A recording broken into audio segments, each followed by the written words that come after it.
In the sport of motocross, there is only one goal: Supercross, the most prestigious motocross series in the world, the pinnacle of a rider's career, the highest you can go. It is the series where the most talented riders gather to compete against one another. Everybody in this stadium is standing up watching this battle. To separate the men from the boys. Oh, Carmichael stumble! Chad Reid leads here in St. Louis. To find out who has what it takes. To find out who's best. And Stewart makes here comes Reid. Oh, what a tremendous battle here tonight. You can see the intensity and you can hear it in the crowd. The list of Supercross alumni reads like a who's who of the sport. Past champions, superstars. Ricky Carmichael embodies all these qualities, returning as not only the current world champion, but also the reigning AMA champion. He was naturally considered the man to beat. But hot on his tail were two men who looked to steal his glory. Past Supercross champion Chad Reid and emerging superstar James Stewart. A champion always has his challengers. Without them, he is nothing. And he is right on Stewart, taking the spot away as he stops him. But this season, there was little to tell this champion just how challenging holding on to his titles would be. This is the story of the most hotly contested, highly competitive, and spontaneously combustible season in Supercross history. And it all starts in Toronto.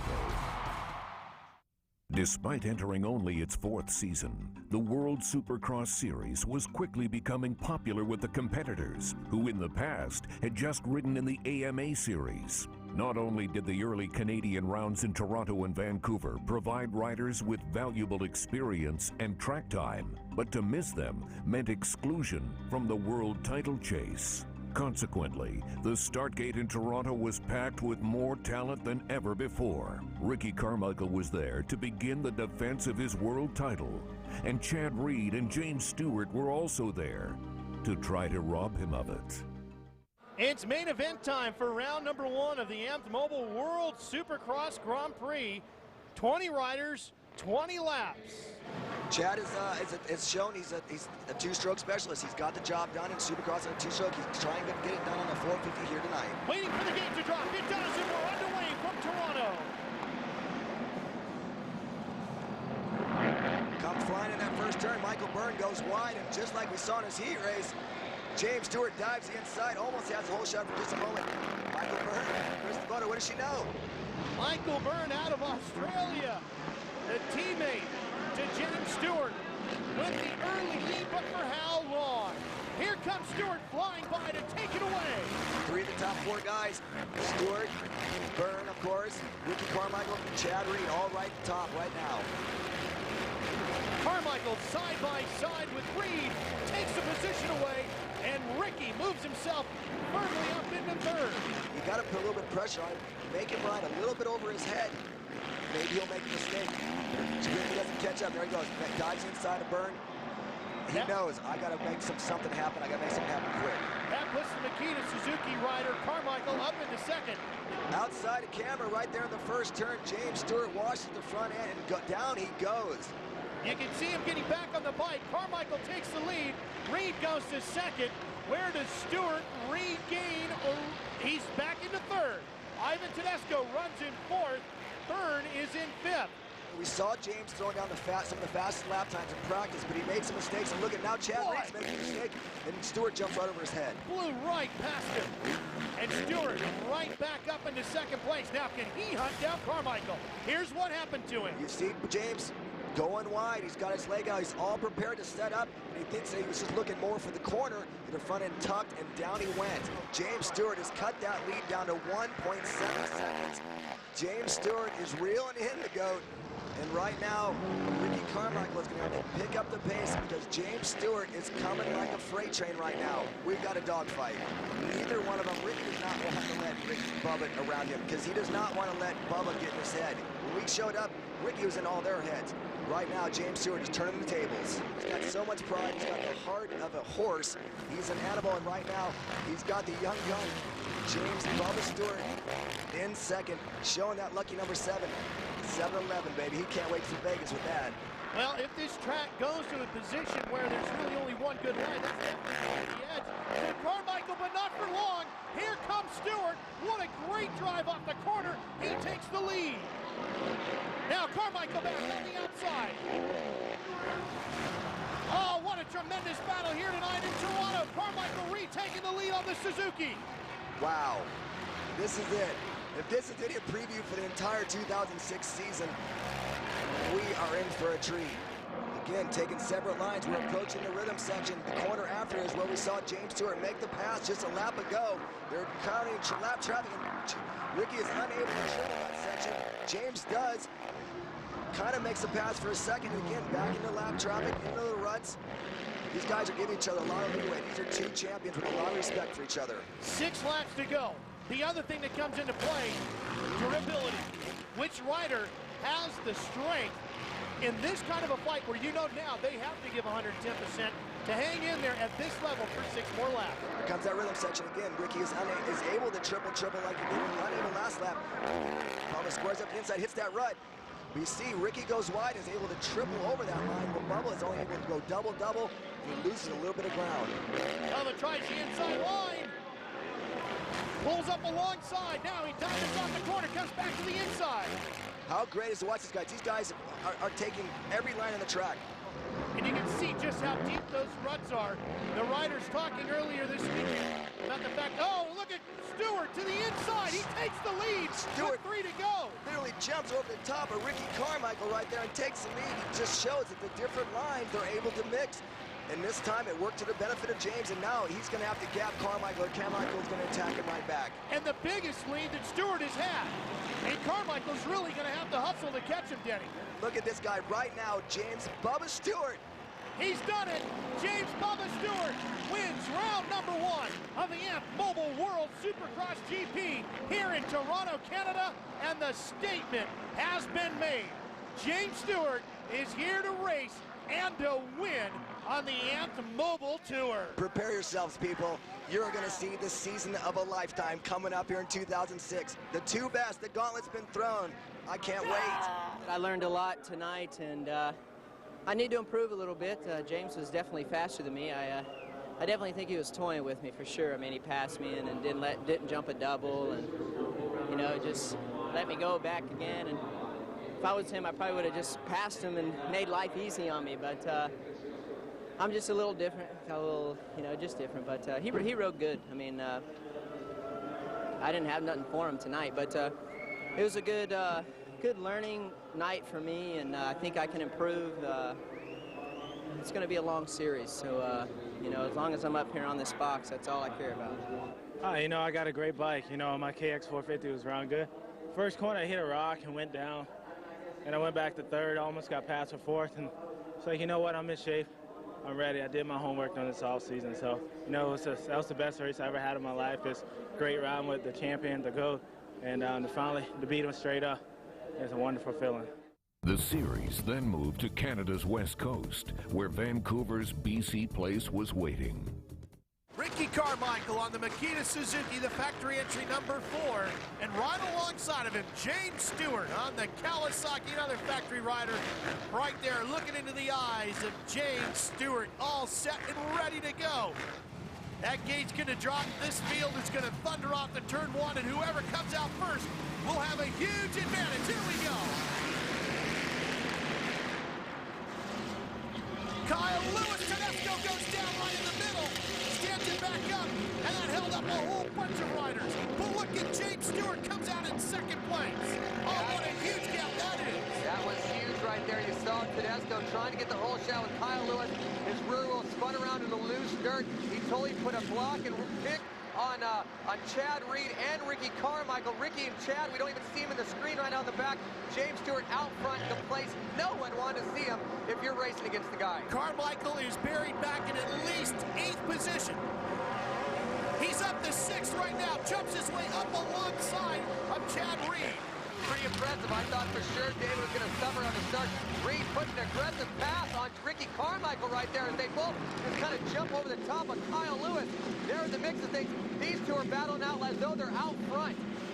And they're still trying to get themselves to the front while battling ball to ball through the whoops and the rhythm section here. Oh, Ricky jumps to the rhythm section, jumps right around, and then gets up in a tough block, hits David Carmichael. Byrne, side by side, Byrne almost jumps on Carmichael. Chad Reid, and the whole thing passes them both. There's the man they're chasing tonight, and if he keeps riding like this is the guy they're going to be chasing all year. James Stewart. Can he go 2 for 2 in the Bubble World Supercross GPs here in Canada? Yeah, but there's Billman, and behind him comes Reid and Carmichael. And you got to believe these two are going to get Billman here in just a matter of laps. David, first race up here. He's on that Buku 2-stroke 250 Honda. Look at these two. These guys are tearing it up. This is some aggressive racing. Carmichael stuffed to the inside of Reid and takes over second or third. Now sits aside on Pullman, already goes underneath him just like that. Oh, here we go. He ends lap 3 behind Stewart, 8 seconds down. We talked about that Carmichael was the only rider all weekend to get to the 53s. Not any longer. James gets it done. He's getting it done, a 53.8, laying down the fast lap time of the night. And now he just threw down a 53.9 in that last lap. He's getting faster each lap. While Carmichael's running a strong pace, he's still in the high 54s. He's losing ground. It's up to a 10-second lead right now. Is it possible that the biggest thing that could stand between James Stewart winning the World Supercross GP title as well as the AMA title might just be himself with a mistake? That's been kind of James's whole career kind of deal. He's been his worst enemy. You know, he's always been the fast guy on the track, but sometimes he's going so fast, and you're going that fast, you're on the kind of edge that just sometimes things grenade, you just go down. But I think we're seeing a new and improved James Stewart, a much smarter rider, much stronger rider, and he's comfortable, and he's not having to ride that ragged edge that we saw in the past. Boy, is this going to have the Supercross world a buzz in the weeks between Vancouver and the opening round down in the States in Anaheim.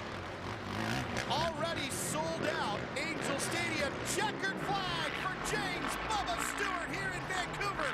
He sweeps the opening 2 rounds as Big James high-fives the crew. The Bobble World Supercross GP opening rounds go to Kawasaki and their factory rider James Stewart on his number 7.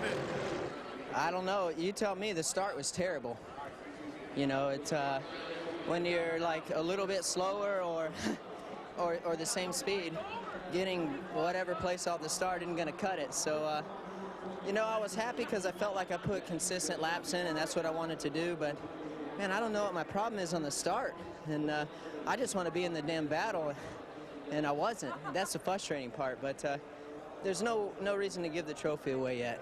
You know, it's a long series, and, you know, I know it's beating a dead horse by saying that, but I've done this a time or two, and, you know, I like the position that I'm in, and there's no reason to get worried right now. I got an okay start. Ivan kind of went down in the first corner, got around him, and Kyle Lewis was out front, and just kind of rode a smart race. I had a couple hairball moments over in the whoop section, and just was a little nervous out here. Didn't feel really comfortable all weekend, but around lap 10, I felt better, and just started clicking them off. After the first 2 rounds of the World Supercross GP, James Stewart led the way with 50 points, followed by Ricky Carmichael with 44 and Chad Reid with 36. With his 2 dominant wins in Canada, James Stewart had set the tone for the entire season. Moving to the States for the traditional AMA opening round, Ricky Carmichael knew what he must do: find the speed to keep up with Stewart and find it fast, or lose his titles. But the unofficial home of Supercross wouldn't go easy on any of the riders, because Angel Stadium held a nasty surprise for them all: the toughest track Anaheim had ever seen. And Ricky Carmichael chasing a 5th championship. And one of the guys he's going to have to go through to get there is quite possibly the fastest man here tonight, James Stewart.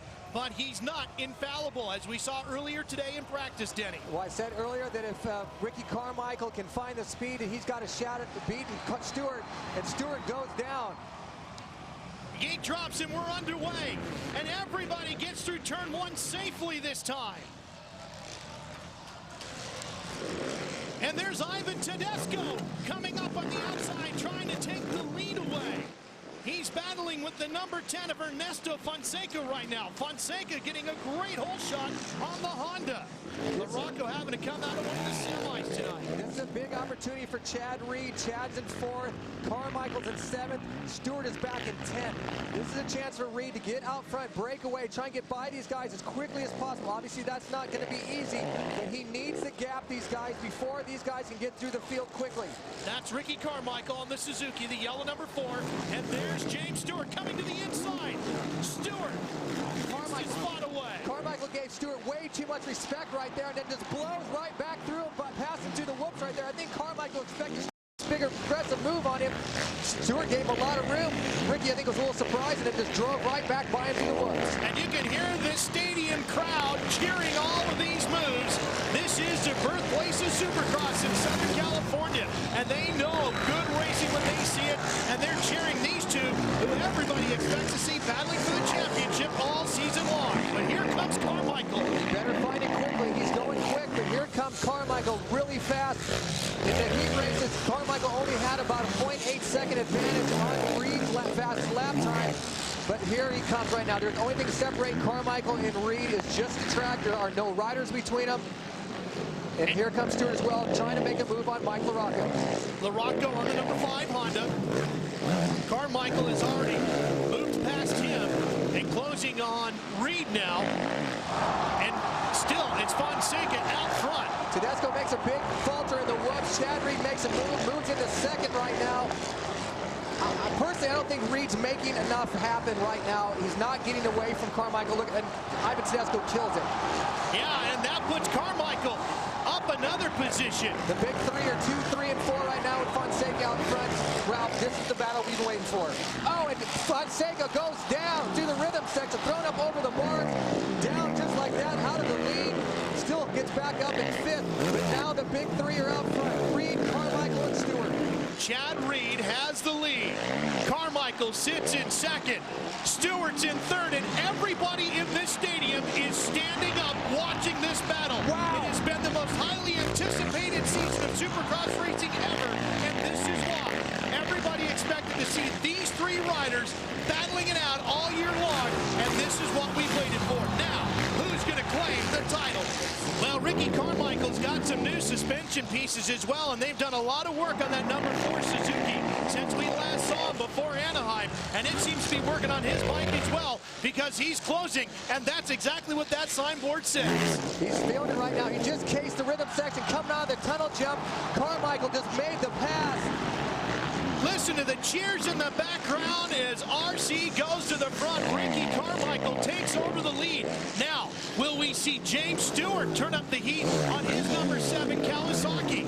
Have we seen everything out of him yet? Carmichael do the whoops. We talked about how vicious those whoop section could be, and it has just reached up and bit the reigning champ.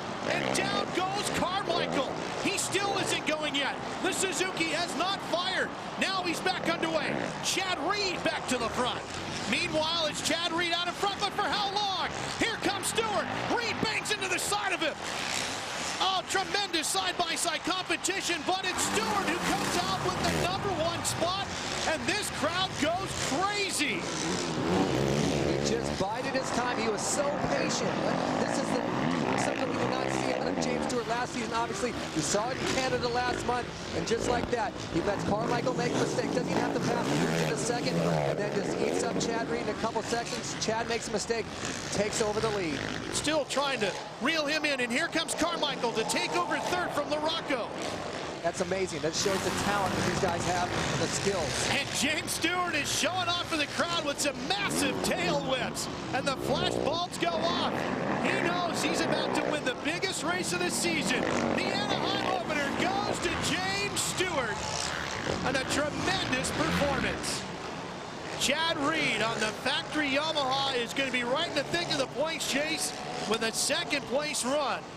I don't know, I got in the lead and just tried to get a good drive through the whoops, and unfortunately I skipped one, and the rest was history. And after that, then obviously my bars are sideways, and if you can't be for the win, it's tough, but that's the way it goes. We rebuild. I was on the podium, so that's good, but I felt good. You know, that was the bummer part, but that's the way it goes, and we rebuild on next week.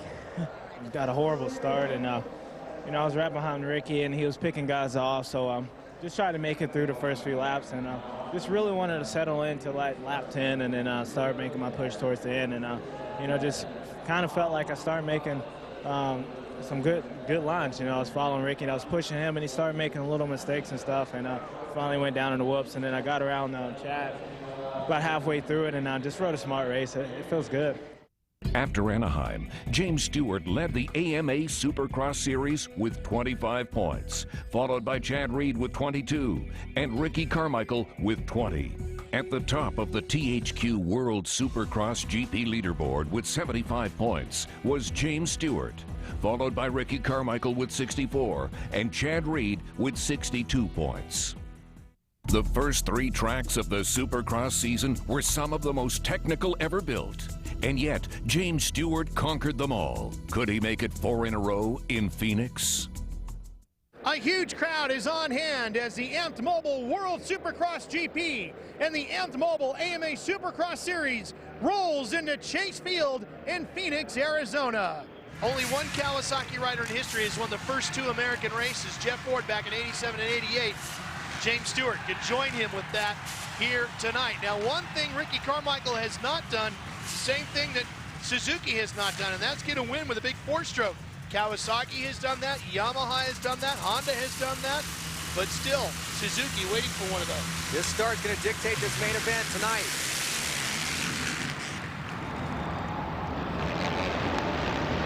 Oh, problems! That's James Stewart down. Stewart down right there. Oh, what a huge... He still can't get it started. He's going dead last. We've heard that if James went down, he's had some trouble starting his motorcycle. Jeremy Mcgrath has got the whole shot, and he throws down a knack at the opener. You hear this crowd on their feet. And Ernesto Fonseca right alongside on the number 10 on the other Honda. Jeremy Mcgrath said he felt uncomfortable all weekend last. This was like he was hoping to push reset, start all over, getting the whole shot in this main event on a 2-stroke no matter. That's a perfect way to push reset, I say. Here comes Chad Reid. Chad Reid on the 22. The factory Yamaha rider, a former champion, battling bar to bar with Mcgrath, and he's your new leader. Look at the roost as they get back on that run.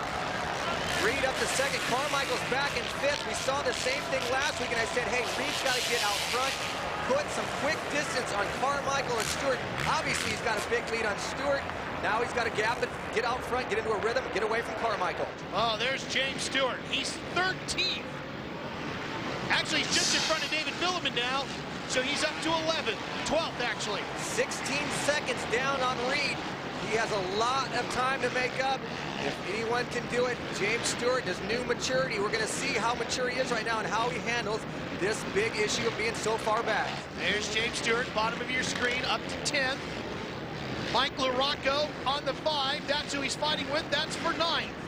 Oh, and he gets to the inside of him and takes the spot away. Stewart was 16 seconds down just a lap ago. He's still 16 seconds down, but he's having to do it coming through traffic. Carmichael still closing on Mcgrath. Jeremy was just that much better than everybody else. His technique on the motorcycle, his smooth style, the stuff that kind of James Stewart is doing now, that's what Jeremy is. So you see Jeremy going wide. He does not want to mix up this championship. You saw Ricky kind of nod to him, go, thanks, champ. I'm going to take this spot and move ahead. Now Jeremy, he's back in 3rd, but this champ legend can get up on the podium, a huge thing. Chad Reid has stumbled, he's down, and here comes Carmichael. Not quite down, but he did make a big mistake.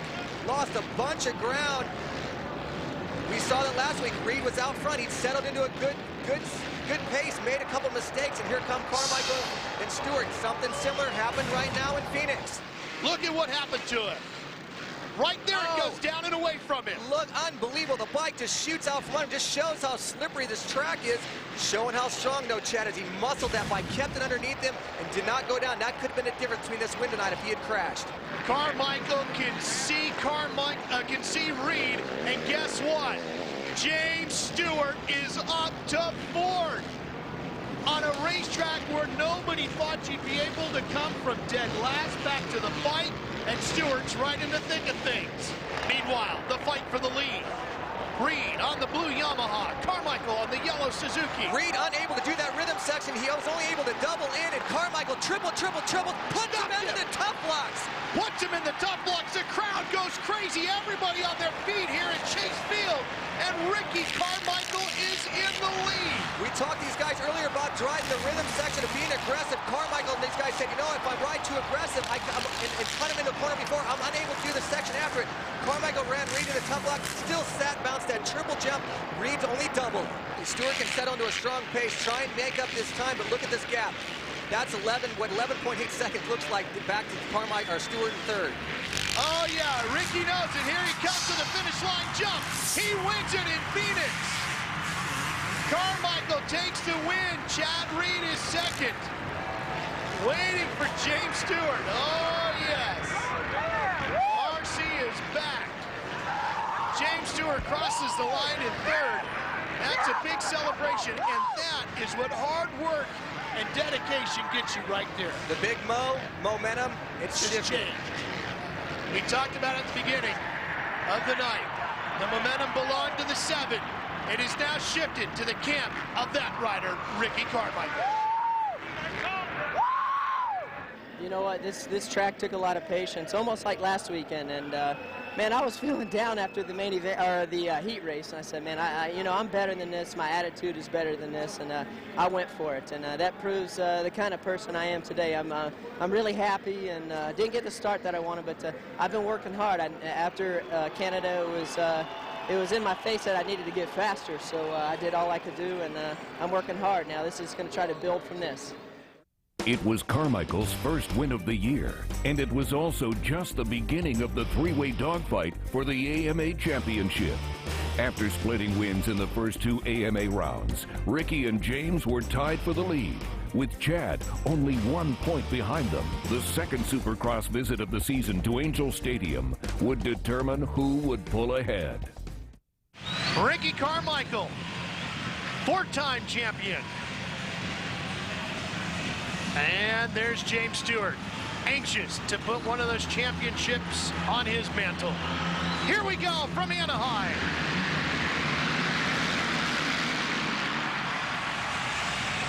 Tedesco out of the middle. Maybe. No, he's not going to get it done. It's Villemin. David Villemin. His first week on a 450, and he puts the bigger bike up front. But look at Jeremy Mcgrath. Right up to third. How about that, Ralph? 2 Honda riders that went from the 252 stroke to that 450, more powerful 4-stroke. Out front, running second and third. Shows that, man, they made a great decision here for week 3. And Ivan Tedesco has taken over the lead on the number 9 factory Suzuki. There's James Stewart behind Ernesto Fonseca in 5th. The Kawasaki rider to the inside takes over position. He's up to 4th. And Carmichael coming up the inside. He's now up to 4th as he gets by Fonseca. Carmichael needs to set his sights on Stewart quickly. He needs to get by him. He cannot let Stewart get through these riders and then try and chase him down. He needs to take advantage of the riders that may be holding up Stewart and make something happen. Surprise him. Attack him when he's least expecting it. And now 2 riders separate Stewart from Carmichael. And Carmichael tries to do the same to come right back. Oh, Tedesco bobbles. Big time. And that really allows Stewart to gain a lot of ground on Ivan Tedesco. The big air looks really thrilling and very exciting to the fans and the crowd, but Denny, that's not the quickest way. You need to get the wheels back on the ground, driving forward. Yeah, the quicker you can get back down on the ground, getting this 4-stroke power going, the faster you're going to make things happen. There it is. Oh, Stewart got the inside of Tedesco, takes over lead. Tedesco trying to come up the inside of him. And here comes Carmichael. Carmichael on the number 4 Suzuki, charging up through. He's up to 3rd, and he's closed in on this battle for the lead. Tedesco, a former champion in his own right in the Supercross Light Series. Yep, 2-time Light champion. He's made a very successful move up to the bigger Supercross class. There's a move from the teammate. And a very clean pass by Ricky Carmichael. Carmichael now has 1.9 seconds to make up on Stewart. And we're getting to lap traffic, Ralph. This is going to be big right here. This is what everybody has waited for all season, to see Ricky Carmichael and James Stewart really go at it on even playing field. early on in the year with the first 2 rounds at Canada. Stewart just seemed to have the speed. Ricky Carmichael, week after week, has picked the pace up, and he is right on Stewart. Carmichael smells blood is on here in Anaheim. Stewart is just sliding all over this slippery track right now. The moisture has just made this track so slippery as they pull side by side. Stewart had Carmichael on the ropes after his first 3 rounds, Ralph. By Carmichael getting that win last week in Phoenix, he came off the ropes, and right now he smells blood, and he is charging back on Stewart. This fight continues to get even more intense here at the main event with the Mobile Supercross Series in Anaheim. James Stewart on the Kawasaki, the factory entry number 7, being chased by the factory entry from Suzuki, the number 4 of Ricky Carmichael. Lap after lap, these two matching each other's pace, hanging in the 44-second range. Oh! Stewart with a huge bobble, and Carmichael can't capitalize. Here he comes. Look at Carmichael to get it through the whoops. You can't get it done. We said at the opening the show, Ralph, that maybe the momentum had shifted. Just with 1 win under his belt, Carmichael, it looks like the momentum is definitely in his corner as he goes for Stewart. Here he comes up the inside, jumping into this very tricky corner. Hard to get on the brakes as you come flying into that turn. And the chief mechanics cheering on their warriors. Over the triple jump they go. We talked to Carmichael. He said he charters his own jet. He was on a plane at midnight leaving Phoenix. He was home on Sunday afternoon or Sunday morning at 6. Being home, being able to train and test in your own facility, your own tracks. Oh, and down goes Stewart. There was a rider down in the corner. It was Michael Brown. There were yellow flags warning him of that. Stewart goes down. He's lost the lead. Will he lose more than that? Here comes Reid.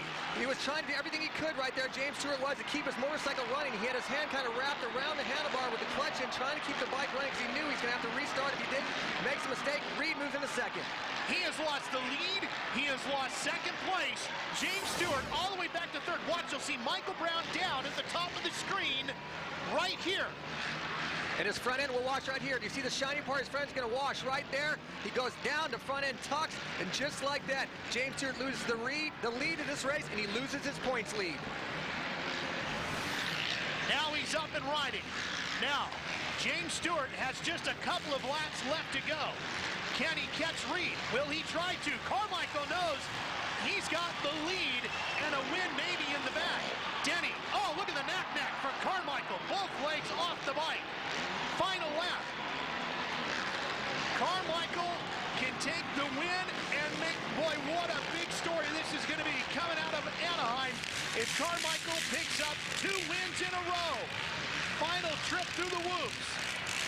It's the Anaheim opener that's always been Carmichael, but he always won here in Anaheim too, and he picks up yet another. Carmichael takes the big win. Chad Reid, who was stuck back in third, is going to end up second. And James Stewart, what a frustration. You can see him looking skyward. What happened? Carmichael will lead with the points lead. Reid will lead in second, and Stewart will drop back to third after that crash tonight. Just a bad race, you know. I felt okay, but I'm just struggling through the whoops, you know, tonight. And like I said, you know, there's nothing technical on the track, you know, to pull away from anything or do anything technical. But, you know, RC, he rode a great race. You know, he was on my butt the whole time. And Lapper went down, and I kind of looked up to see where he was, and front end washed out, and that was the end of the story. So just come back next week, you know, I feel good, you know. I was starting to feel better towards the end of the race, but, you know, third place, that's what I ended up tonight. I don't know what to say. I hate to win it that way. James fell down there with about 2 or 3 laps to go, and you know what? I was just riding behind him. I felt really, really, really good, and I was just kind of taking it all in and enjoying the moment. It reminded me a couple of years ago when I was racing Jeremy, and you know, there was lappers all over the place, and we were racing around, and James got his feet came off and was sideways a couple times. Like, oh, he's going down, and he saved it. And then, you know, I just felt that, you know, I could have got by him, but I was just waiting to the end. You know, I just didn't want to put a dirty move on him, you know, right there. I figured I'd try to wait to the last lap if I hadn't got by him then. And he made a mistake. Actually, there's a down rider. But, man, what a great race. It was fun, good, clean race, and I had a blast. After the second Anaheim event, Ricky Carmichael led the AMA Supercross Series with 70 points, followed by Chad Reid with 66 and James Stewart with 65. In the World Series, Stewart barely retained his lead with 115 points, followed closely by Carmichael with 114 points. Chad Reid sat in third with 106 points. Separated by only 5 points, Carmichael, Reid, and Stewart were beginning to draw away from the rest of the pack. But one of the great equalizers in Supercross can be the weather, and only when it is bad. With track conditions deteriorating quickly, the winner of the rainiest San Francisco Supercross ever might not be the rider with the most speed, but the most sense. There's Ricky Carmichael, chief mechanic Mike Gosler, working the throttle, warming the bike up while Ricky adjusts his goggles. This race has been shortened to 12 laps from the scheduled 20 due to the treacherous conditions. There's James Stewart, his chief mechanic, Jeremy Albrecht, getting his bike warmed up and ready. And there is Chad Reid. With Alan Olson as mechanic filling in for an injured rookie, Chad Reid trying to make something happen here tonight. He crashed in his heat race, got a fourth, while Carmichael and Stewart both won theirs. Chad needs to make something happen right now. In these type of conditions, it's a good chance and a good opportunity to make it happen right now. As we said, the race shortened to 12 laps from the scheduled 20. It is still 20 riders. And boy, the points chase wide open. It could change dramatically here tonight, depending on how this one shakes out. Turn one, getting the good start, going to be the key. Carmichael rocket out of the gate, but Stewart shuts the door on him, opens up the door quickly For Nick Way. Nick Way on the 27 jumps out to the early lead. Stewart in second, David Villeman in third. Nick Way had to go to the semifinals, squeezed out Tedesco. He's from Michigan, he knows the mud. David Villeman there in third. French rider, also been known to be a mud specialist. Boy, and Stewart feverishly trying to get through and away from Villeman to go after Nick Way. And there goes Villeman off course. Villeman tries to jump up on that step up, goes off the side of the track, loses 2 spots. Ricky Carmichael quickly up right now, up into fourth. That's Carmichael on the number 4 on the right side of your screen. The factory Suzuki rider trying to get up into this fight. He's closing in on Stewart, so he's up to third. If he can complete the pass on Villeman, who starts to slide off again. Man, look at how sticky the dirt has gotten. James Stewart took quick advantage of Nick Way's mistake out front. You see Carmichael there, top of your screen, trying to get around Nick Way as well. In the past, I would say, okay, James opened up quickly. Ooh, double the finish line jump. As simple as that may sound, tonight in the ruts, that was a big, big challenge. But usually you would say Stewart out front pulling away. Okay, maybe he's gone. But this mud, anything can happen, and Carmichael's going to try and close the gap as he makes his way around Nick Way. That's the section right there. We saw David Villeman do basically the same thing, but he went off the track. They were jumping up on top of that fairly easily in the heat race, but the ruts have gotten so deep and the face has gotten pushed out. Just the simplest things is so challenging right now. Oh, and Chad Reid is down. Just like last year at the Anaheim opener, Chad Reid had some problems, went down in the mud, had some bike problems, the front wheel locked up. Tonight, again, going down the mud. This could very well end Chad Reid's title hopes. One race can just kill you, just like right now, and he's down wrestling with that motorcycle. Just ripping the goggles off, getting ready to try to fire that bike back up. Let's see what happened to the great Australian rider. This is that same section. We saw David Villeman go off the track. Carmichael almost collected himself. Reid just rolled it, washed the front in the deep rut, and down he goes. Well, if Carmichael can catch him and apply the pressure, boy, is that going to be exciting with 4 to go. Carmichael smells blood right now. He is on the rear wheel of Stewart instantly. He comes through that whoop section. Carmichael is charging. Stewart is getting through that rhythm section a little faster. Stewart's able to jump on, jump off while Carmichael is rolling that section. Lost a bunch of time. Just working our way closer to the end of this race. Carmichael again did the finish line double. Stewart got caught up with a lapper, had to roll it. It was actually Ivan Tedesco who caused him to roll that section. And again, Carmichael closes the gap. The best lap of the race, a 1:10 for James Stewart, and it's a 1:09 for Carmichael. The lap traffic that you said at the beginning of the show, Ralph, Carmichael using it to his advantage. Stewart was unable to double the triple section. Carmichael doubles past and uses 2 lappers as blockers, and now takes over the lead. What a win. This Stewart cased the jump. He knows that he has to jump these rhythm sections if he has any hopes of catching up to Carmichael on that lap. Basically just planted the front end in the face of that triple jump. Whiplash his face off the crossbar, and now he's going to have to regroup and try and reset his sights on Carmichael. There's only 2 laps to go. Can he find one little spot to close that gap? Oh, they look right at each other, eye to eye. Looks right at him. Oh, Carmichael stumbles. Carmichael walks it through the ruts. Now he seat-mounts to that double section. They're side by side coming into your living room. Stewart retakes the lead with 2 to go. I've never seen a race that was so slow, that was so thrilling. The white flag is out. Here we go, 1 more lap. They're approaching another group of lapped riders. All right, now the one thing you can't do is make that one critical mistake, but here comes Carmichael. Here comes approaching that section, and Carmichael passed Stewart the last lap. Both riders are able to double the triple. Using 2 different ruts, Stewart bobbles. Carmichael lifts the front end, basically trying to motor past him. Almost up alongside. And you know what, Denny? You've got to tip your hat to these 2 riders. As crazy as this racing has been, it's been very clean, no bumping and banging. That's the section again that Carmichael had a problem with at the beginning of the race. The Fulham went off. Stewart was able to jump on and jump off, opened up a big gap as they come back through the rhythm section and into more lap traffic. Stewart has a decent lead at this point, but he's going to get blocked in here by the slower riders. Totally what can caught Ricky up do? In the off-camera section, Carmichael's going to do everything he can through this last rhythm section. Oh, Stewart almost bobbles again. Carmichael trying to close on him. More slower riders in front of him. Stewart right here. You can barely see him in the mud. Carmichael tries to double in, coming in the last section. Checkered flag goes to James Stewart. What an amazing race at what looked like a snail's pace. That was incredible, Ralph. This is what the whole season's going to be about. These 2 Florida riders never giving up.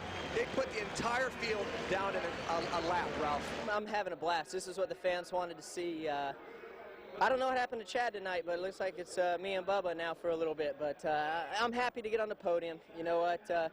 James was prepared to ride a little harder than I was tonight, and I just wanted to be up here. I wasn't taking the chances that he was, and he got it done. So hats off to him, and man, what a race, man. That's what it's all about. I couldn't believe it. It was hard. I mean, I can't lie about that one. That was one of the hardest races, and it went down to the last lap again, so that shows you what kind of season we got. I know you guys are selling a lot of tickets, and if you're watching this, baby, that's the way we race. San Francisco saw Ricky Carmichael barely hold on to his AMA Series lead with 92 points. But James Stewart was fast on his heels with 90. Despite his 5th place finish, Chad Reid retained 3rd with 82 points. Meanwhile, Stewart slightly stretched his World Series lead with 140 points over Carmichael's 136. Chad Reid was still in 3rd, but not far behind with 122 points.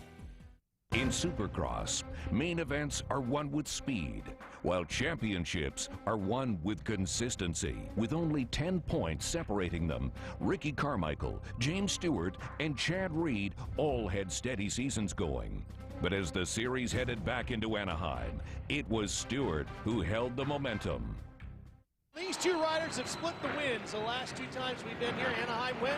Anaheim number 1 went to the number 7 of James Stewart.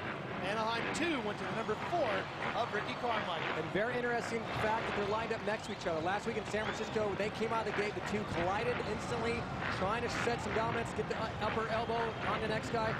I would not be surprised to see you guys lock bars 10 feet out of the gate, and that might dictate the whole race right there. Here we go.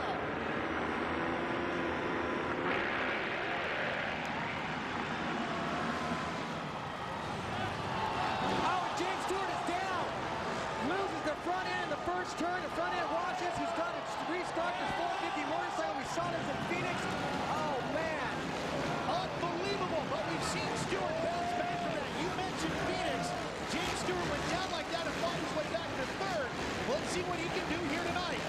And Ricky Carmichael, meanwhile, is out front and leading it here in Anaheim. Oh, over goes Kyle Lewis. They're stacking up. Back behind him, Tedesco tucks him behind his teammate. The Makita Suzuki crew runs 1st and 2nd. There's Ernesto Fonseca on the 10. He was involved in that melee just after the first big rhythm section. Ricky Carmichael Carmichael escaped a dodgeball bullet right there as Kyle Lewis somehow missed his rear brake and just flew straight through the corner. Almost cleaned out Carmichael in the process. This is exactly what Ricky Carmichael needed. Ricky's got a clean track right now. And like we talked about at the end of this main event, I guarantee Ricky sat back there with his team and crew, watched the videotape, saw he was making mistakes. And Carmichael is next. Mcgrath and Stewart just makes an aggressive move. We've talked about all year and how Stewart is smarter, much wiser, doesn't make a panic mistake. Carmichael Stewart, I mean, just panics and cleans out Mcgrath and himself in one silly move. There's Jeremy Mcgrath on the number 2 Honda. And there, meanwhile, is Ricky Carmichael, who can't believe his fortune right now. This will certainly change things at the top of the point standings. And down goes Stewart again. Wow. Something's got to be wrong, you think, with the handling on the bike after 2 crashes? I think he's overriding the conditions now. The track is slippery. We saw his front end washed out twice now. 3 crashes in a matter of 3 laps. And there is Ivan Tedesco right there on the number 9. You can see the gap back to Chad Reid. It's only 2 seconds back to Chad Reid. There he is on the blue and white Yamaha number 22. Reid is closed it to half a second. He is on Ivan Tedesco. We've talked about the battles that these two have had. The words off the racetrack.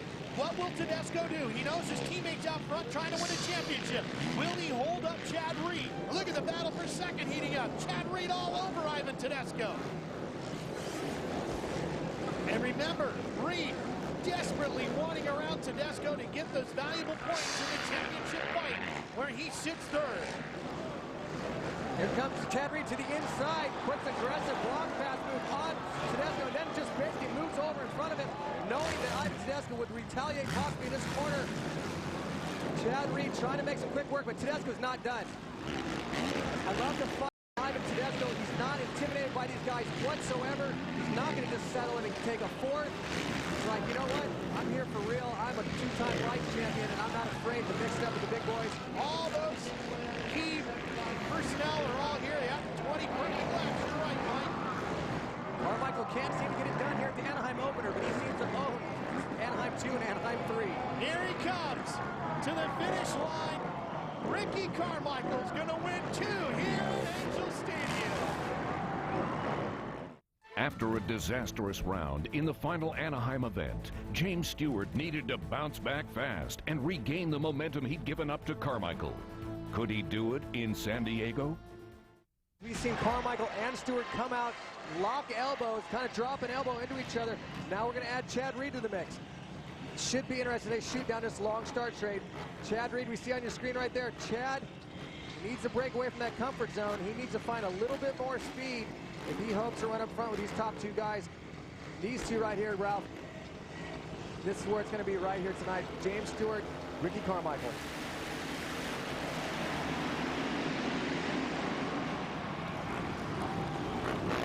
First one out of the corner is going to be Ricky Carmichael.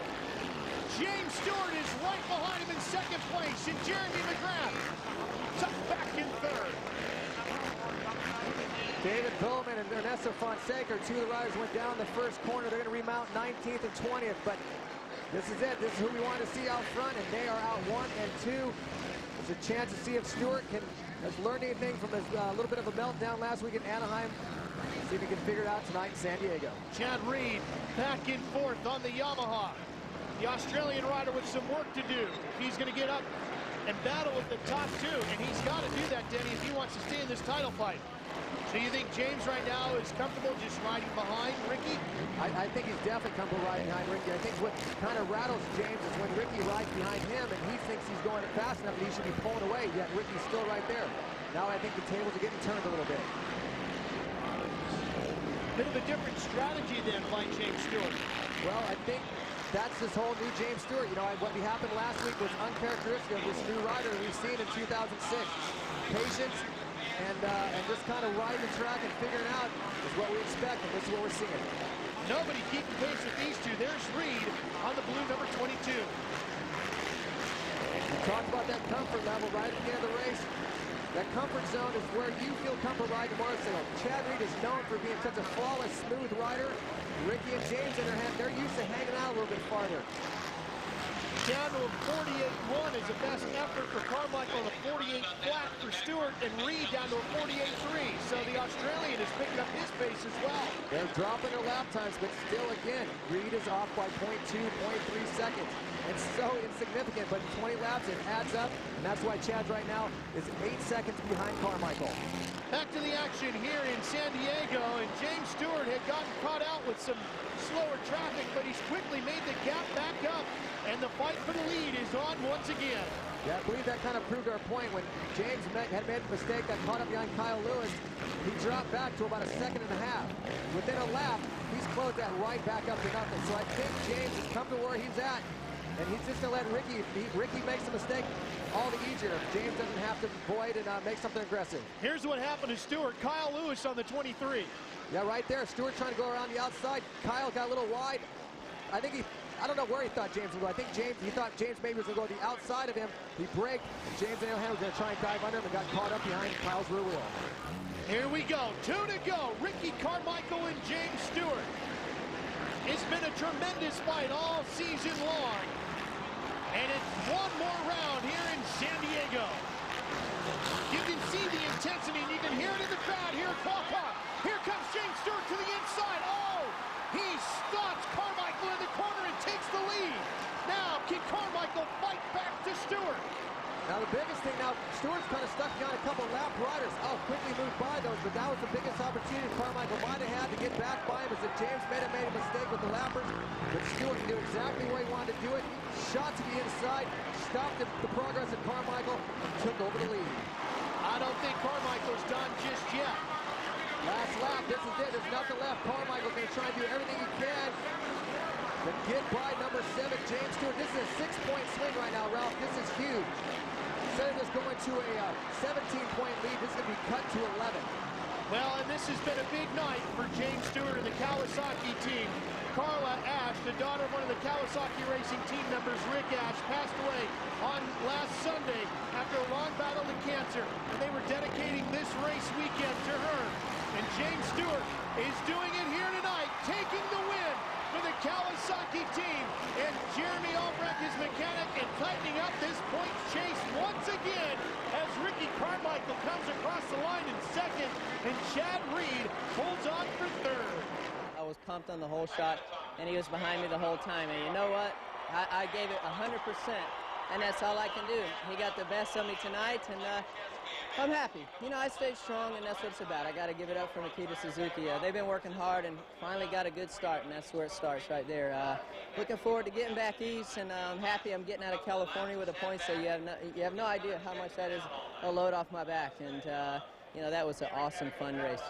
He rode a good pace tonight, and, you know, the track was kind of slippery, and I didn't want to do what I did at Anaheim, overriding the track, and but it came out good. It was 20 fun laps. You know, we had a good time. That last lap was nerve-wracking with the lappers and stuff, but we came out on top. And I just want to say, you know, I love Rick Ash, and I want to say hello to the Ash family. Despite surrendering the win to James Stewart, Ricky Carmichael still led the AMA Series with 139 points. James Stewart was in second with 128 points, followed by Chad Reid with 124. In the World Series, Ricky had jumped James for the lead with 183 points. Stewart was close behind with 181 points, and Chad Reid rounded out the top 3 with 164 points. Despite James Stewart's win in San Diego, Ricky Carmichael still held a slim lead in the AMA points chase as the world's best riders headed into St. Louis. As the first indoor event of the 2006 season, the competitors would enjoy a climate-controlled environment for the first time, moving from the rock-filled outdoor surfaces to a softer, faster Edward Jones Dome indoor track. But indoor or out, a supercross track is still a supercross track, as Carmichael found out in the night's first heat race. Ricky Carmichael down hard on the Suzuki. A huge twist of fate here in heat number 2. Crashing hard in the whoops, the stunned Supercross champ would have to be helped from the track. But in true Carmichael fashion, Ricky was able to regroup and move on to the main event with a win in his semifinal heat. However, His troubles were far from over.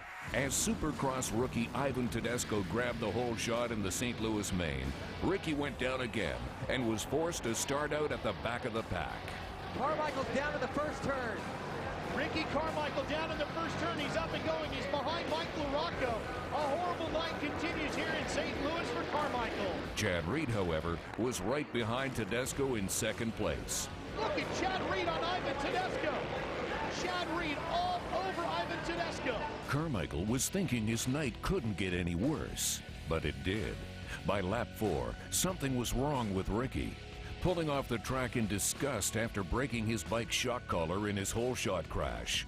Carmichael's night was over. Meanwhile, James Stewart, sensing his chance to gain precious points over the leader, was chasing down Chad Reid and Ivan Tedesco. By mid-race, Tedesco, Reid, and Stewart were bound close together in a tight pack until Chad made a pass for the lead in one of the corners. Chad Reid makes a great pass, but here comes Tedesco right back, and Stewart sits right there ready to capitalize if either one of the two makes a mistake. Chad Reid leads here in St. Louis. A huge momentum shift for Chad Reid. Shortly after, Stewart went down, getting up in last place, as Carmichael did earlier. And James Stewart is down. James Stewart has crashed. Chad Reid is out front. There's Stewart trying to get restarted. Ricky Carmichael might get lucky here. This is unbelievable, Ralph. He's smacking his handlebars right now. He's trying to get the clutch lever. He's unable to get this Kawasaki 450 fired. He's off the side of the track. This is an unbelievable turn of events. Although he would stay in the race, he would never move higher than 17th. After a brief but lively battle with Ivan Tedesco, whom Reid had referred to earlier as a chump, Chad held on for the checkered flag, followed by Tedesco and Ernesto Fonseca. So far, most of the series' momentum had been split between Carmichael and Stewart. But now it rested with Chad Reid. He had not only won the main event, but had wrested the points lead away from Carmichael in the process. This afternoon in the truck, I was literally in tears, you know, just I bet a less man would have gave up, but man, I wasn't going to give up. You know, I knew that this is a long series. I knew what it took to win, and with my wife's support, man, we got it done. That's all I can say. You know, she's the leader, and she took control and took me to a whole new level tonight. And I want to thank her for that. The team for being patient.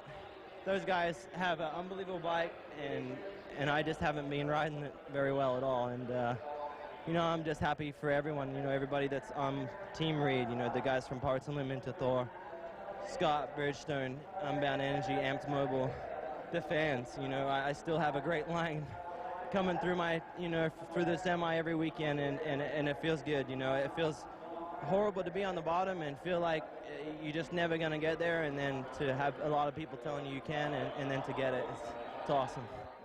After the San Diego race, random fuel samples were taken from some competitors, including Ricky. It was found that Carmichael's fuel contained too much lead, and in accordance with a rule that was put into place in 2004, RC was officially docked 25 points by the AMA for the infraction. Ricky had just lost a main event victory's worth of points without even running a race. Chad Reid and James Stewart, who have had fuel infractions in the past, had just leapfrogged over Carmichael, leaving him in third, a full 34 points behind Reid. However, Ricky went into Atlanta's Georgia Dome, a venue that had been very good to him in the past, hoping not only to right his ship, but to stop leaking points. 70,000 fans watched the spray of red Georgia clay as Chad Reid grabbed the hole shot, followed by Ivan Tedesco and Michael Byrne. Just like that, Chad Reid from the very outside grabbed the hole shot, and right now James Stewart is on the ground. As Carmichael was stuck in the middle of the pack, James Stewart went down fighting for position. By lap 4, Ricky had already moved into 4th place, while Stewart had risen up to 11th. But Chad Reid was slowly pulling away. After passing Ivan Tedesco for second, Carmichael would slowly chip away at Chad's lead. until finally passing him midway through the race. Now it's just a matter of bike lengths. You do not want to make Ricky Carmichael angry. A mad Ricky Carmichael, he's going to blow his bag way past Chad Reid just like this. We are still on last season. Ricky Carmichael returned the favor here in 2006. Carmichael has taken over the lead. Late in the race, Stewart had amazingly passed the entire pack to sit in third. And it looked like Reid would finally reel in Carmichael until an 18th lap bobble allowed Ricky to get away. Carmichael not only collected that night's checkered flag, but a record as well.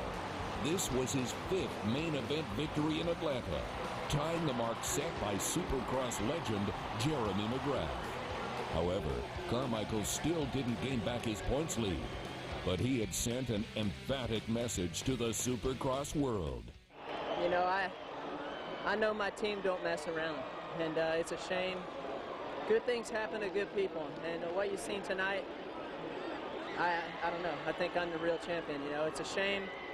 You know, we could go on and on about it, but what's done is done, and I appreciate all the fans sticking behind me, and I've never been in a position like this. I'm just disappointed in the way it's been handled, and it's a shame. You know, I can't even defend myself, and you know what? So I watched these two guys battle it out, and just maybe it'll be a bittersweet victory for them if I can keep on winning.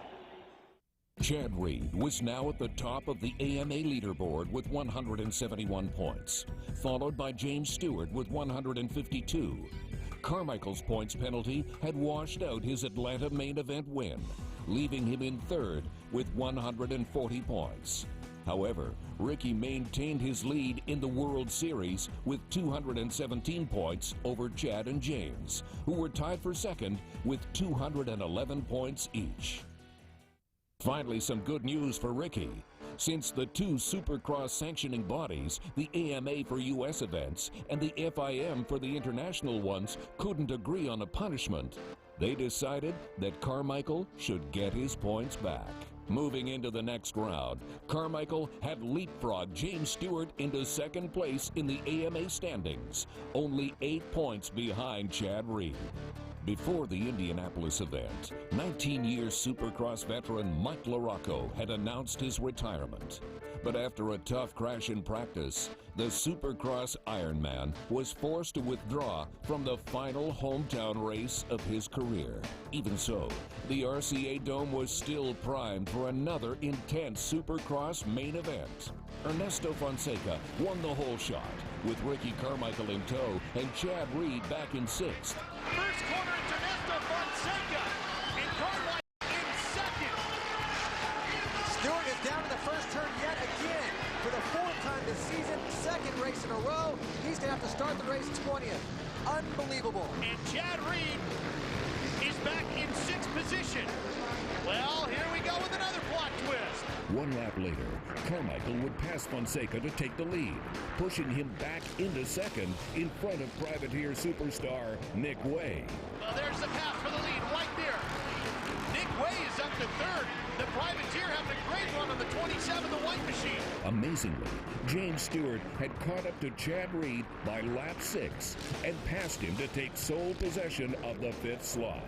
Chad Reid has a lot that he has to get done. He was not able to run the pace. He thought his lap times were considerably off in his heat race. He thought maybe he was only going fast enough to get the heat race win, but obviously his speed is considerably off the rest of the pack because he is unable to catch either Ernesto Fonseca, Tedesco, or Midway, while James Stewart, he's come from 20th in a matter of 5 laps, already passed Chad Reid. Stewart was flying, passing Fonseca and Tedesco during lap 8 to move into 3rd, until a big bobble in the rhythm section cost him a spot.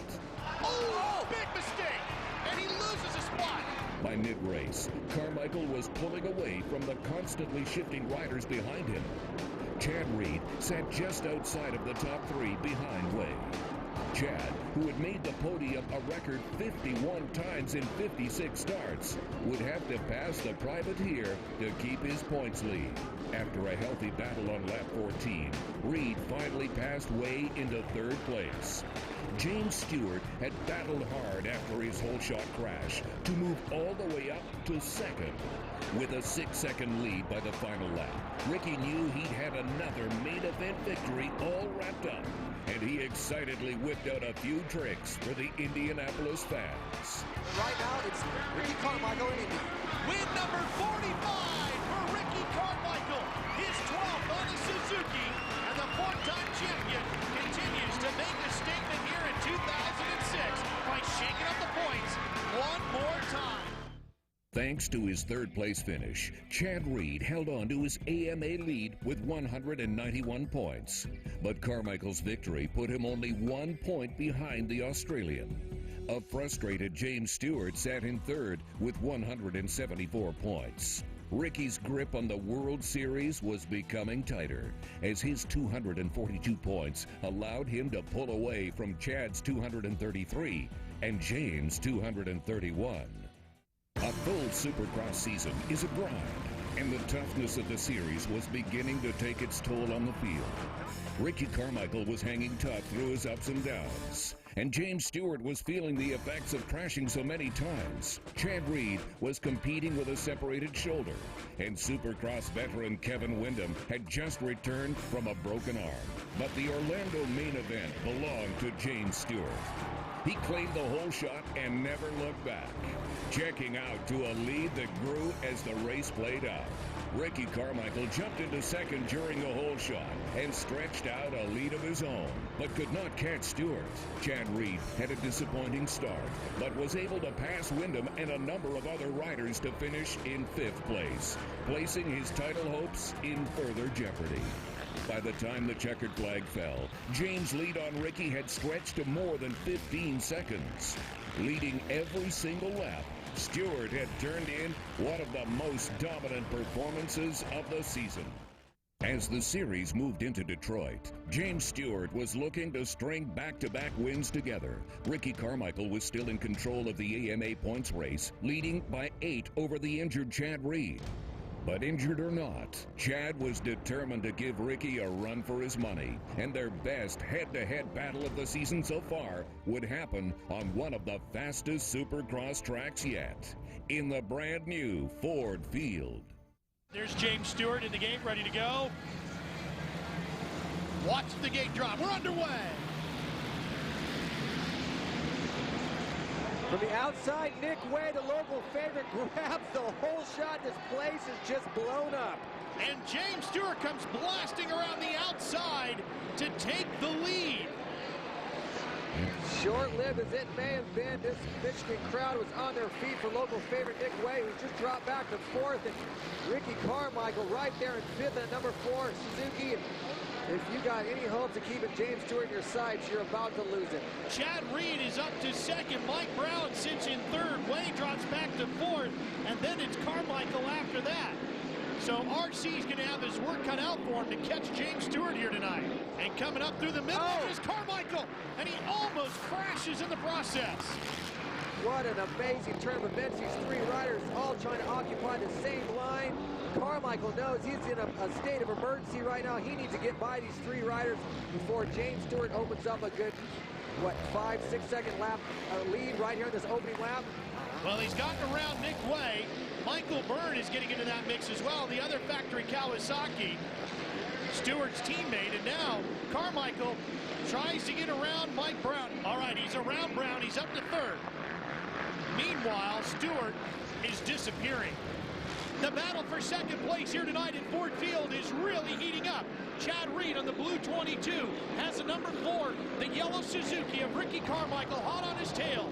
That is the battle for 2nd and the championships here in the Supercross Series. James Stewart continues to lead, and Chad Reid with a 3rd level 3 separated shoulder with an incredible ride. But here comes Carmichael flying through the air on the outside and taking the spot away as he stops him right in the corner. An aggressive move by Ricky Carmichael, jumps to the inside, pins Chad Reid up in the tough blocks, actually gives him a glance over his shoulder, saying, "Stay there, boy, I'm making a pass." And now he sets his sights on James Stewart. I see Chad Reid. He made a little bit of an enemy. Chad Reid is not happy. Watch Chad Reid. He's going to bump the inside of him right now. A stunning move by Carmichael, and Chad Reid doing everything he can to repay the favor. And with some slower traffic in front of him, he might get the chance. That's Jerry Dostal on the 70, and here comes Reid right up the inside. Oh, if Reid could have gotten there, Denny, he'd have stood him right up. He came back at him for about those next couple laps. Oh, Carmichael's off the and here track. comes Reid. Unbelievable. What a great move by Carmichael. He never lifted, Denny. Unbelievable turn of events off the track. The pavement is very slippery for a tire. A motorcycle with knobbies. He didn't even hesitate. Jumps right back over the tough blocks, found a gap, and is right back in front of Chad Reid. And Carmichael's had another problem, but Reid still can't capitalize. No, he is actually. He did. Chad Reid Chad's in front of him. made the move into second place, Ralph, and Ricky Carmichael is uncharacteristically making a bunch of mistakes. He's having a meltdown almost, and open up the door for everyone. Reid on the blue 22, and Carmichael's right on him, Denny, with 3 to go. And slower traffic in front of him. That's Ryan Clark with that Triple right into the lead, right into the second position. Goes Ricky Carmichael with a great triple. Ryan Clark lapped traffic, just got in Chad Reid's way enough. He was unable to triple through that section, and Ricky Carmichael capitalized and tripled right into the second spot. Oh, and look at that. Reid tried to stuff him back. Reid runs up the inside of him. He saw Ricky Carmichael glance over his shoulder while he was in the air. He knew Chad was coming. He pivoted off one of those big berms that Chris had talked about earlier and shot back down the start straightaway and passed Reid back. And look at these riders riding this track right now. Look at how much racetrack they're using up, Denny. Right to the top of the berms, kicking the tough blocks out of the way. Got to go where the other guy's not. Chad Reid tried a different line to see if he can gain him anything. 2 to go, by the way. Remember, both of these runners have won championships, both on the AMA and on the world level. This big, powerful Kawasaki is taking its rider, James Stewart, to 2 wins back-to-back.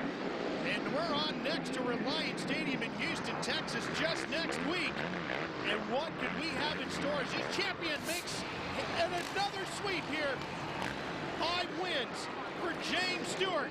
And Ricky Carmichael just beats Chad Reid back to the line.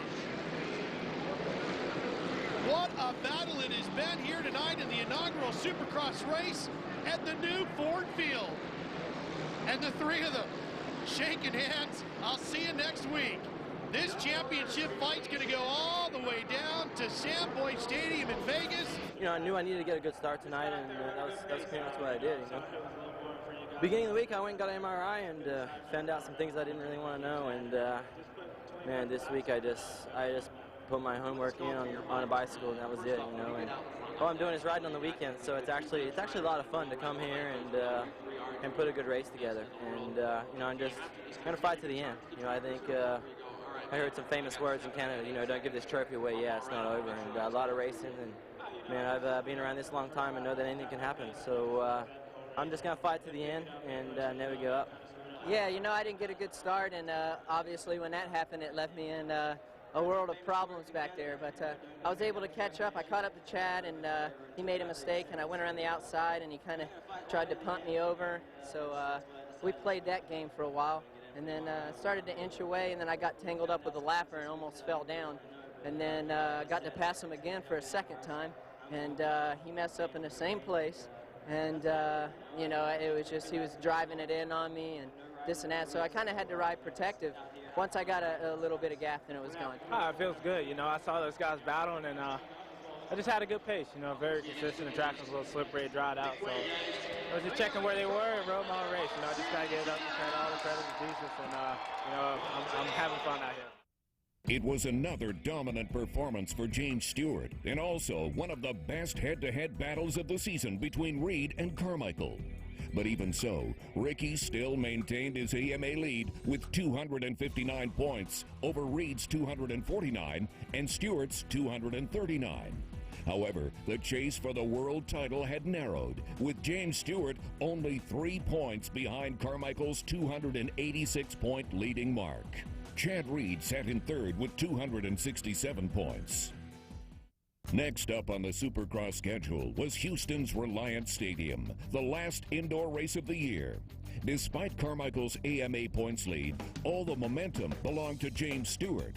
Not only had he won the last 2 main events, but he had led every single lap in doing so. Stewart hadn't seen the name and numbers of another challenger for 40 laps. Picking up right where he left off in the last main, Stewart roared out of the gate to grab the Houston hole shot, followed by Ricky Carmichael and Michael Byrne, but only for a moment.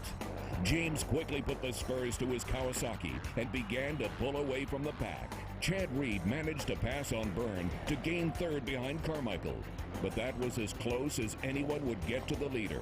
Another hole shot, another 20 laps led, another main event victory.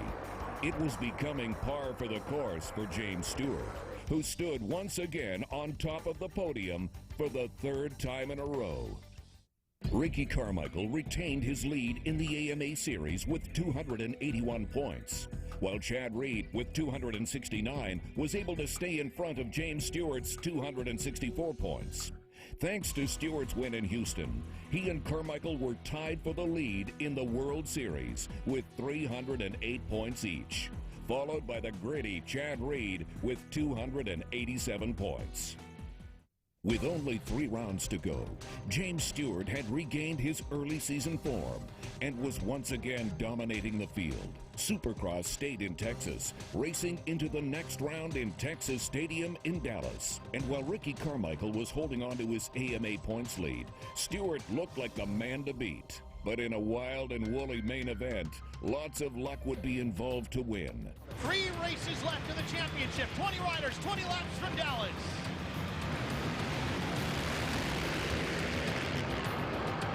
Hole shot to Carmichael.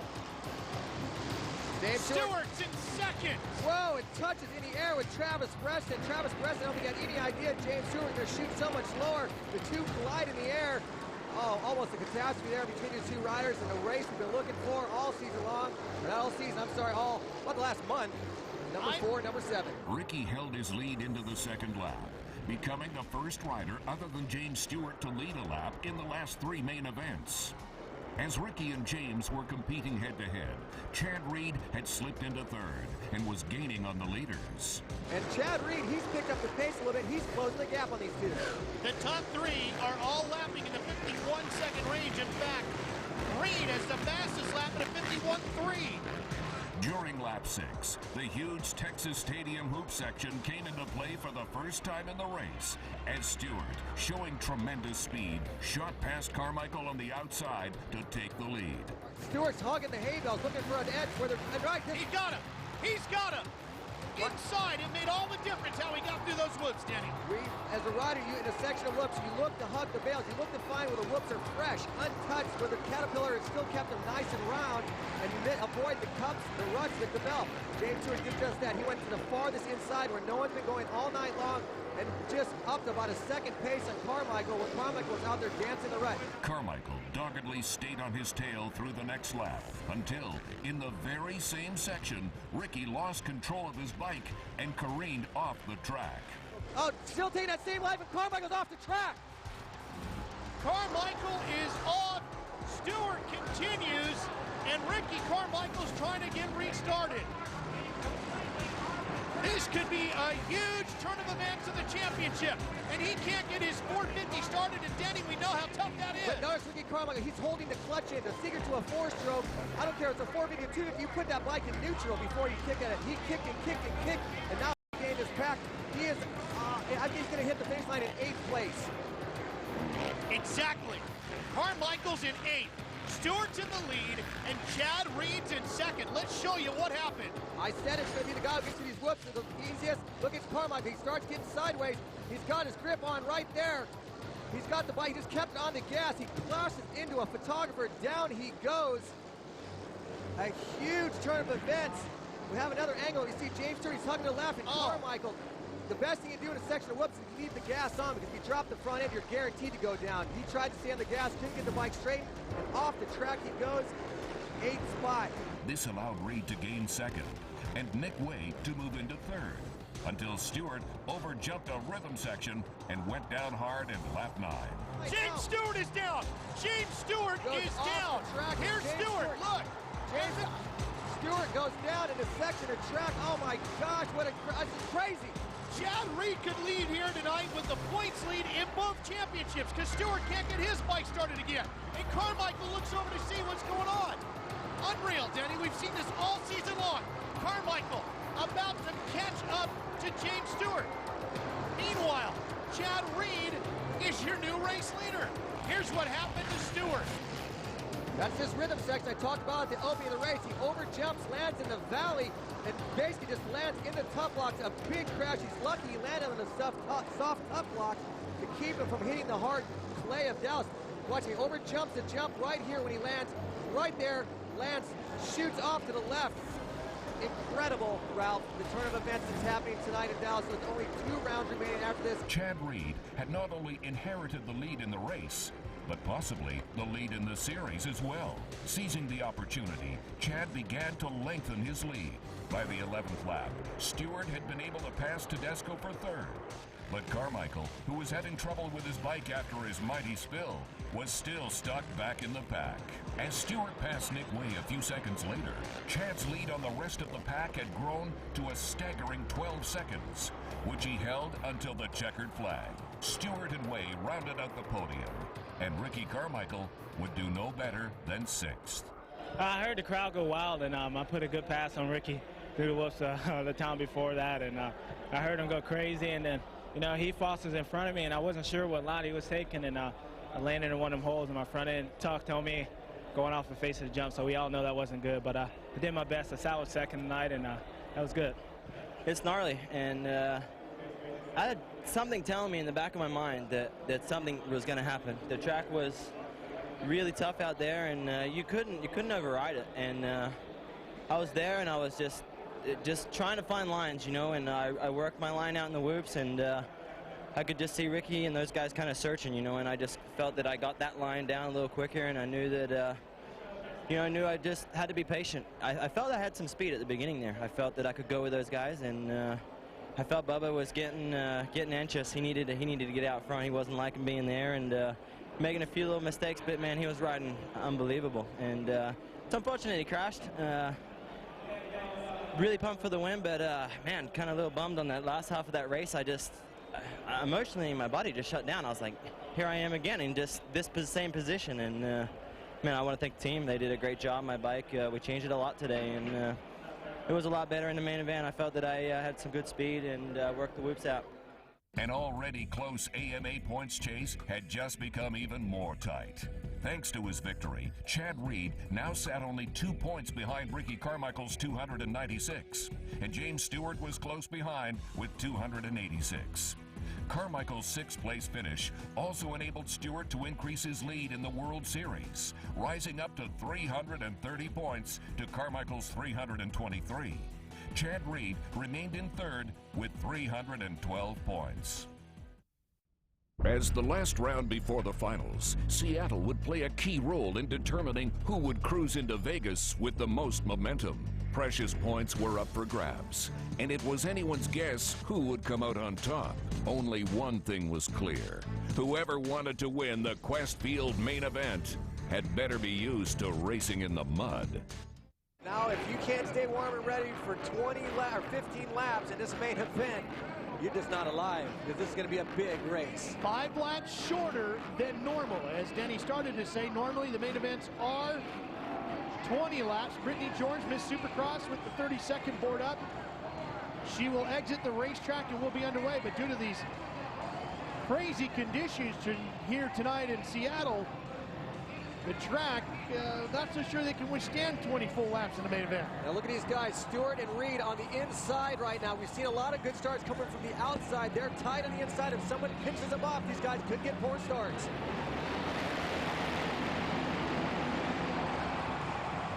First to the corner is Midway. The privateer gets the whole shot, and here comes Stewart. Carmichael right now is bearing back at about 15th place.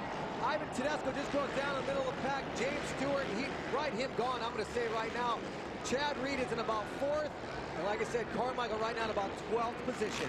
Carmichael dealing with Kyle Lewis on the 23, just picking his way through.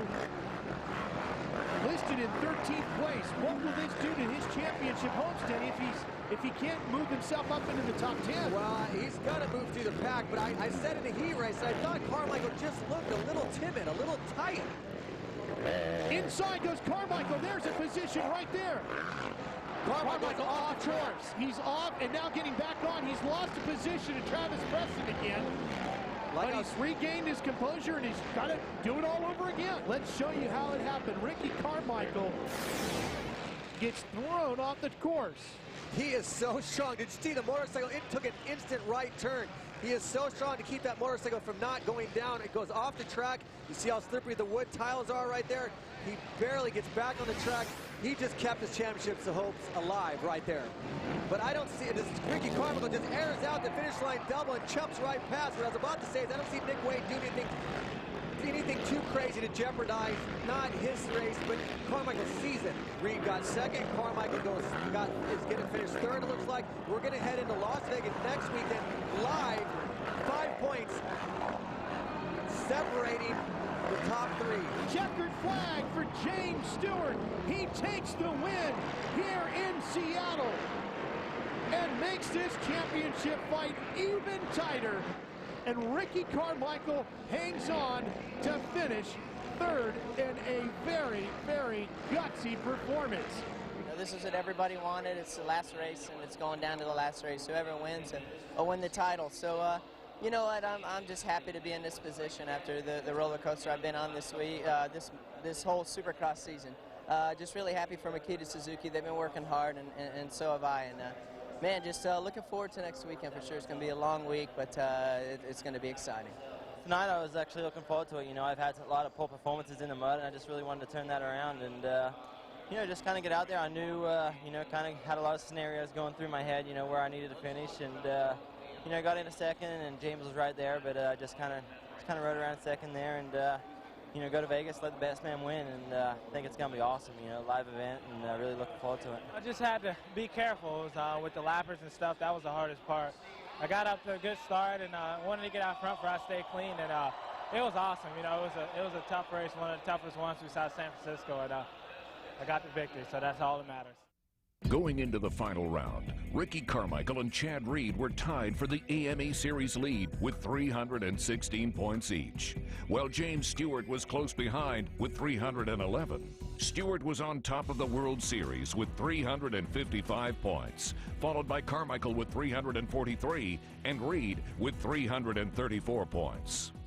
Thanks to their 1-2-3 finish in Seattle, only 5 points separated James Stewart, Chad Reid, and Ricky Carmichael in the AMA standings. In fact, it was the first time ever that two riders, Carmichael and Reid, had been tied for the lead going into the finals. And Stewart was only 5 points behind. While still chasing the leaders in the AMA Series, James had sole possession of first place on the World Series leaderboard.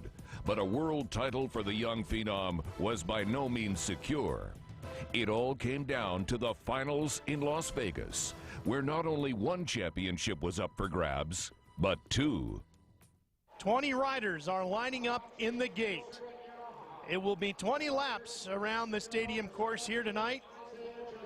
The championships to be decided coming into it, tied for the AMA championship, 5 points back. It's James Stewart. Denny, can you put into perspective, you've won a Supercross Lights title. What does it mean to these riders? Well, this is enormous. I mean, $1 million bonus is at stake.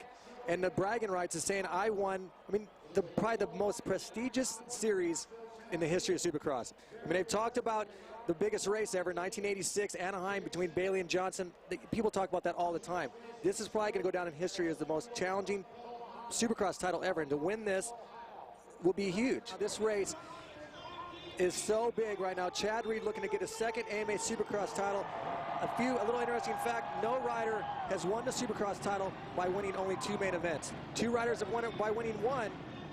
Jeff Ford did it, Jimmy Weiner did it back in 1985 and 1976. Chad Reid's going to try and win this race, but even if he doesn't, as long as he beats Ricky Carmichael and gets second, he'll be the first rider ever to win the title in only 2 main events. Kevin Wind will carry our onboard camera for us. The 18th and final round of what has been the most incredible, insane, and unbelievable season in the history of this great two-wheeled sport is about to be dropping the gate live on speed. Here we go. Carmichael's at the inside spot. Everyone else went a little wide. He had a little bit of a hiccup. Stewart gets the whole shot. Carmichael sits in third. Stewart trying to check out. Wyndham's in second. Reid is buried back in about fifth. Reid, and you know where he's at in fifth? He's behind Ivan Tedesco, Ricky Carmichael's teammate. James Stewart's doing exactly what he said, or hoped to do, what we probably thought he was going to do. He's going to get the whole shot. He's going to check out, try and win this thing, and let the chips fall where they may. If the race ended right now, Stewart's the champion. But we got 20 laps to go. Kevin Windham, the Sobe Samsung onboard helmet cam.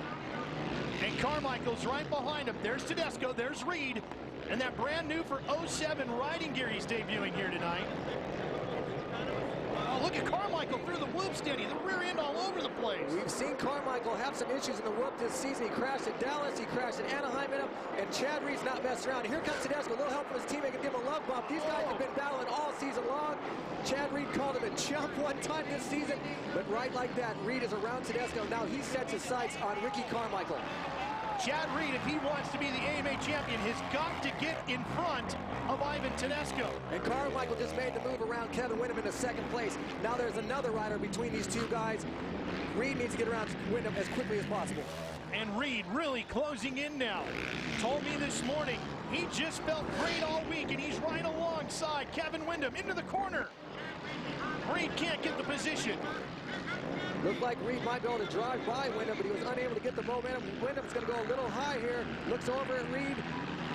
Here comes Chad. Reid kind of signals at him, kind of says, thank you, let me by. Wyndham's not in this championship hunt at all.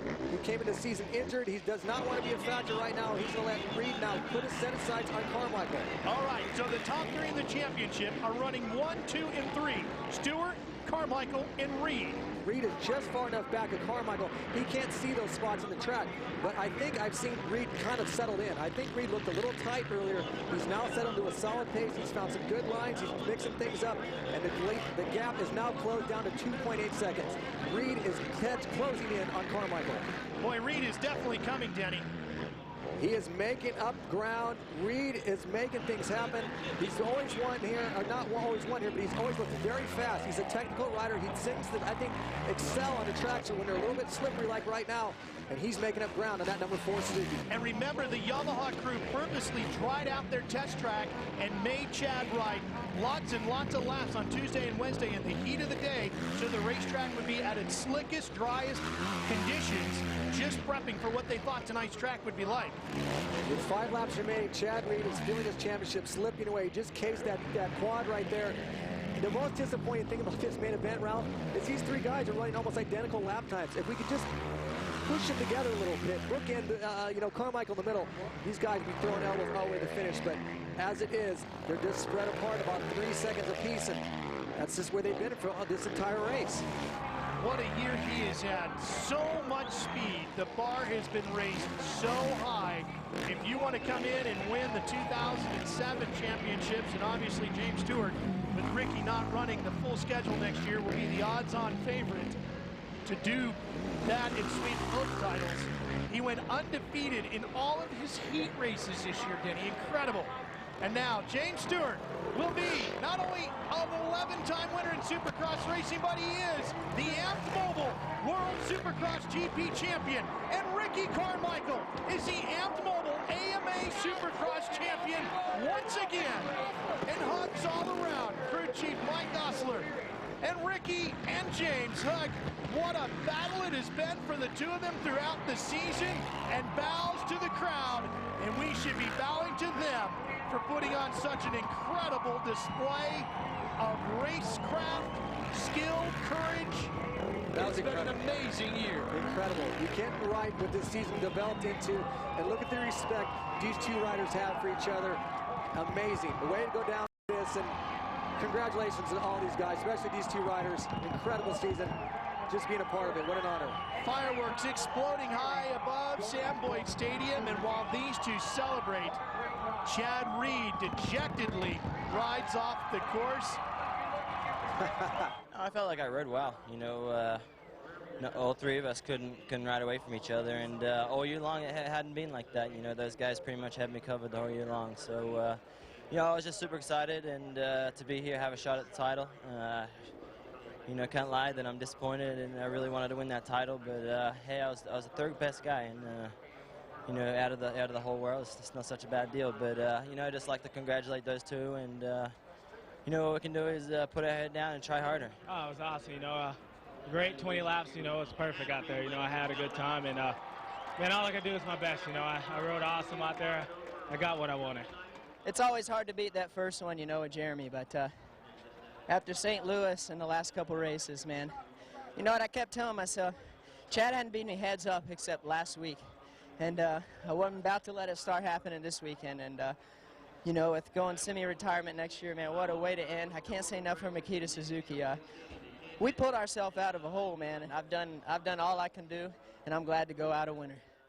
The most closely contested season in Supercross history was over. Ricky Carmichael held onto his points lead to win his 5th AMA Supercross Championship, edging out James Stewart and Chad Reid by a mere 2 points. And James Stewart had his first Supercross title under his belt, winning the world title by a 15-point span over Carmichael. In the end, it wasn't the number of victories that snagged Carmichael and Stewart their titles. In fact, James had won more main events than Ricky over the course of the season.